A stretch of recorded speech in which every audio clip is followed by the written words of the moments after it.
So, in terms of owning your own home, I would recommend that you start first with what is the goal of owning this home? What is the goal? What is your objective? What are you trying to achieve in terms of securing a particular property? Is it that in long term you would want to have a tenant, so you want to have some ways to earn additional income? Or are you thinking about eventually going to have a growing family, and so you need a home with X number of rooms and has the potential where you can add on additional rooms? Or you are single, you prefer to remain that way for the next 10 years, and so you're looking for a property that is sufficient for you, just for you. You're not thinking about growing a family and building a home or having a lot of people come to visit. So, probably a 1 or 2 bedroom is sufficient for your purpose, or an apartment even. So do you want an apartment? Do you want a home with a backyard? Do you mind living in a townhouse? Do you want land so you can scope and build your dream home to specification? So what do you really want to do? Now, a part of the whole planning and desire to purchase a home is that, what's your budget? What's the budget? What's the budget you're working with? The more expensive the home is the higher the mortgage. So is your budget 10 million, 5 million, 20 million, 30 million? What is your budget? It is important that you understand or have a clear vision of how far you're willing to go in terms of spending a percentage of your income on a mortgage. So you have to have a clear understanding of that in terms of spending. Now, outside of the budget, you also need to determine where you want to live. What's the location? Now, traditionally, like across the world, if you're going to live in the city, it's going to cost you more. If you're going to live on the outskirts of the city, it's going to cost you less.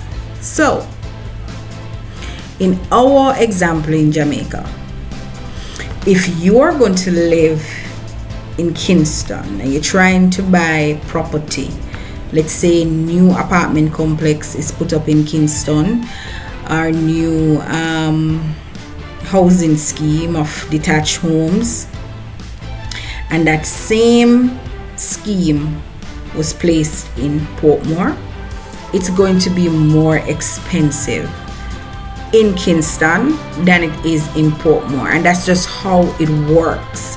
Wherever the jobs are, wherever the schools are, wherever you have more resources, it's gonna cost more to buy property in that location. So you also have to think about that, because it does impact your budget. Now, I know a few people that are dead set, I want to live in Kingston, I want to live in Kingston. I don't want to live in Portmore, too much traffic. I don't want to live there because too much this, too much that. But you also have to understand that as you put up these barriers surrounding where you want to live and where you don't want to live, and where you're not willing to bend, it narrows the window, especially if you don't have that earning power to go up to certain mortgages. Like, come on, there are apartments in Kingston selling at the very least 20 million, 25 million, 30, 40 million. So can you really truly afford that? And then while you're waiting for that property that is going to actually show up in Kingston or wherever it is, wherever that city is, because every parish have their version of the city that costs just a little bit more to live there.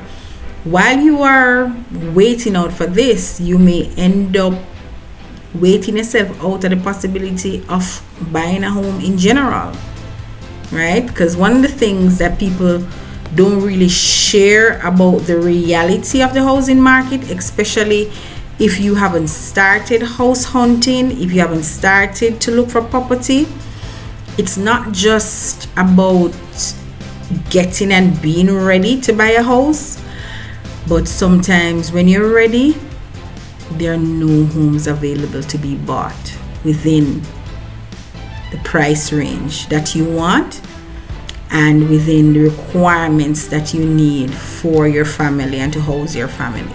So you also have to think about that. All right, so once you have all the goals and objectives of what you're looking for in terms of a home, location, etc., you also need to start looking at the market. You need to start doing some research on what is out there. I would recommend going on the pages of different realtors. There are a lot of realtors out there that you can go on their pages and you can look to see people selling their home. The reality, because I have to be real with you, I find a lot of times by the time those houses or property or land gets hosted on the site, it already gone. That's the reality. Sometimes a lot of these realtors or these agents, they already have persons that they're working with, and the hosting is just a formality. So by the time you see it up there as something to be purchased, a deal is already underway. So my recommendation is, if you can get in touch with a realtor and have the agent at your disposal to just reach out to and let them know, listen, if this comes on the market, let me know as quickly as possible. Now, if you're not going the direction to buy a home from someone who is selling and you're not going on the realtor's website, a tip what you can do is to stalk the pages of the developers, right? So ever so often, you have quite a bit of developers out there that are putting up schemes all over the place. So what you can do is go onto their sites, look to see what is coming, and basically get on the list. So as soon as they're ready to sell, usually they send out an email, some form of communication, let you know that they're ready to start taking deposits, and you can basically jump on that and take advantage of it. So that helps. That really helps to be ahead of the market, to get on a list. What I do see happening is that it is so challenging as a young person sometimes to really identify a property and purchase a property, and so these lists are overwhelming. There's so many people on them for so little housing solutions. But don't be discouraged, because for the most part these developers work on a first come first serve basis. So by going on the website, looking at what is available, you're able to determine, okay, when will this scheme be released, and if it's a year or 2 year, okay, I need to be aiming for that to get one of these units. So you also need to know what's your affordability, what you can really afford. Now, for your affordability, you need to make contact with a financial institution. I usually start by searching online, so you can go on the web pages of the different banks, look to see what the rates are, what are the lending terms, what do you require, do you need proof of address, do you need ID? Do you need, bank statements over a period of time? Every bank has its own requirements, but pretty much they're very similar across the board. Of course, you want to go on the NHD website. There's a lot of information on the NHD website, and it covers a great deal of what it is that you need to know about your affordability. You want to take advantage of your NHD allotment because it is definitely the most affordable way to buy a home. But of course, also remember that if your NHD allotment is X and you can still afford to get additional monies to buy the home, there are a lot of banks who have agreements with NHD where they will give you a part of your mortgage at the NHD rate and then the rest of the mortgage at the banking rate. So you have to look, and that kind of also brings, when you start searching and looking at what is there, make an appointment or go to the bank, go to NHD, talk to them, tell them what it is that you're interested in buying. And most institutions, they're just gonna work through your affordability, so they will take from you, okay, what price range you're looking for a house in. Okay, you want something 15 million or 10 million. All right, how old are you?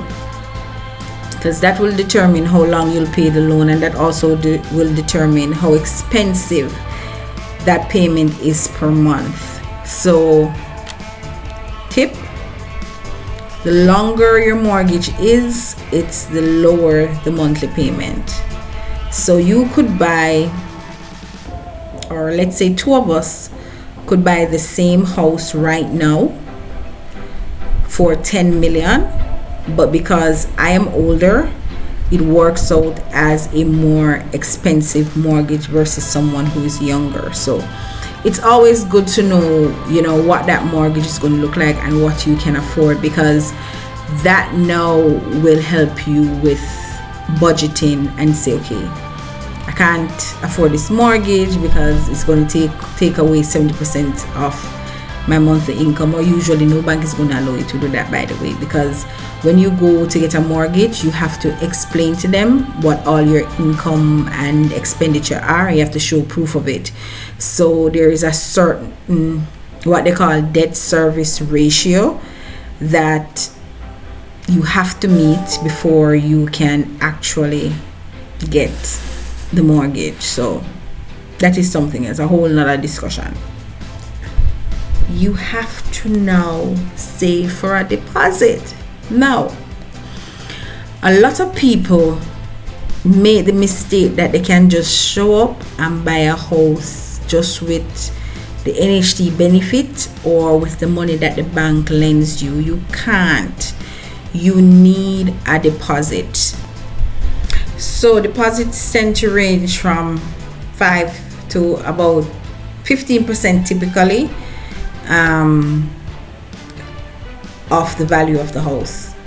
So if the house is 10 million, then 5% of that is a 500,000 as a deposit. If the house is 10 million and it is a 10%, then you're going to need $1 million for a deposit. So you have to have your deposit. Some people don't start looking at their deposit requirement until it's time to purchase the house.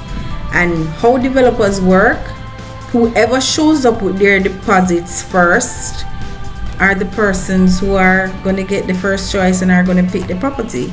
That's just it. So you have to determine what is your plan, what is your strategy to get those money saved up to make it happen. I've helped quite a few people on that journey, just coaching them along. So one of the things that I will share with you is what kind of strategies you can really use to save towards your deposit to get your home. Alright guys, thanks for watching. Remember to like, comment, share, subscribe, And I'll see you in my next video where we'll talk about all the other possibilities that are there just waiting for us to be had.